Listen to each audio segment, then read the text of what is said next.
વિજાપુર ગામની ઉજાણી નવચંડી હવનને 25 વર્ષ પૂર્ણ થતાં શ્રી 27 દશા પોરવાડ મંડળ વિજાપુર દ્વારા આ વર્ષની ઉજવણી રજત જયંતિ મહોત્સવ તરીકે ભવ્ય રીતે ઉજવવામાં આવી।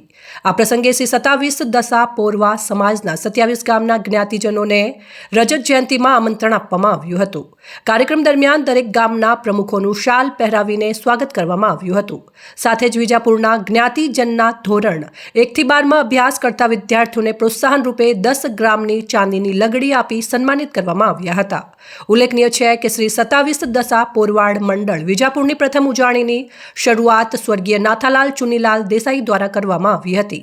રજત જયંતિ મહોત્સવ દરમિયાન મોટી સંખ્યામાં સમાજના જ્ઞાતિજનો હાજર રહ્યા હતા।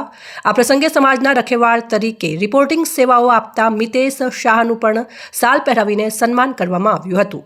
આ સમગ્ર કાર્યક્રમનું આયોજન શ્રી 27 દશા પોરવાડ મંડળ વિજાપુરના પ્રમુખ ભરતભાઈ એન દેસાઈ, ભૂપેન્દ્રભાઈ વિપુલભાઈ દેસાઈ તથા તેમના કમિટી સભ્યો દ્વારા કરવામાં આવ્યું હતું।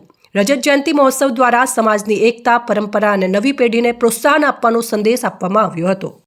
2025ની અમારા 25 વર્ષ પૂરા થયા અને તેની ઉજવણી રૂપે રજત જયંતિ મહોત્સવ રૂપે એક નવચંડી યજ્ઞ કરવામાં આવ્યો। અમારા સમાજના 27 ગામના વ્યક્તિઓને આમંત્રિત કર્યા અને તેની અંદર અમારા વિજાપુરના જે નવયુવાન બાળકો જે 1 થી 10 ધોરણ સુધી અભ્યાસ કરતા વિદ્યાર્થીઓને ચાંદીની મુદ્રા 10 ગ્રામ ચાંદીની મુદ્રાથી સન્માનિત કરવામાં આવ્યા છે।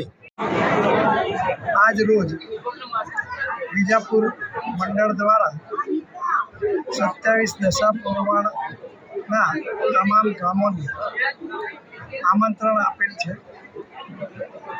આ આમંત્રણ સાથે તમામ ગામોના હોદ્દેદારો શાલથી સન્માન કરેલ છે। ખરેખર એ હોદ્દેદારોનું સન્માન નથી, વિદ્યા મંદિરના પ્રમુખનું સન્માન એટલે સમગ્ર 27 દશા પોરવાડ વિદ્યા મંદિરના જ્ઞાતિજનોનું સન્માન થાય। પ્રમુખનું સન્માન એ તો પ્રતિકાત્મક છે, સિમ્બોલિક સન્માન છે। ઘણું જ સુંદર કાર્ય કર્યું છે। દરેકે આમાંથી પ્રેરણા લઈ આવી રીતે જ્ઞાતિજનો એકત્ર થાય એવી પ્રેરણા લેવી જોઈએ।